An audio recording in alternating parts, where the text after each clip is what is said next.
Hey, thanks so much for joining us. We're preparing our hearts and our minds as we get ready to celebrate Easter. We are celebrating the greatest story ever told. This is Jesus' story, but it's also the story of humanity, and it's our story as well.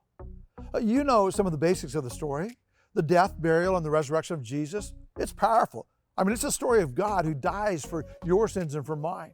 And it's the greatest story because he raises again on that third day, conquering sin and death for you and for me.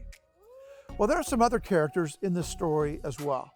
And in our Northwest Christian Church Easter devotional, for 21 days, we're going to look at these other characters because their story tells in part our story as well. Take Simon Peter. Prior to meeting Jesus, Simon Peter, he lives the life of a fisherman. You might say he's a little rough around the edges.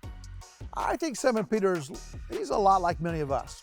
In fact, he probably would fit right into the 21st century because he's independent, he's determined, self-sufficient, successful, he's opinionated. He has some other interesting characteristics as well. Other words that sometimes are used to describe Simon Peter: willful, brash, wishy-washy, hot-tempered, volatile, coarse, belligerent, rash, impulsive, and maybe even unreliable. So he's the guy who often seems to put his foot in his mouth. In fact, it's been said that the only time he opens his mouth is so he can change feet. Maybe you can identify. But then he has an encounter with Jesus. And when we come to the end of the story, we discover there's a new man. When Jesus finishes with Simon, he's now known as Peter, the Rock. He will be tenderhearted, obedient, submissive, at peace, diligent, a leader, a spokesperson, a teacher, and he's a man of prayer.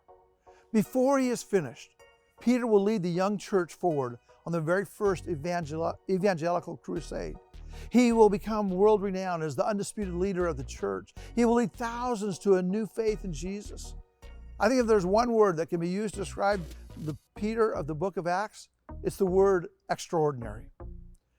My friends, remember this: God doesn't look for extraordinary people to do his work.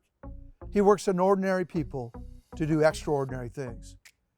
If you were to have known Peter before his life with Jesus, you'd have never, ever guessed that he'd become one of the greatest leaders of all time.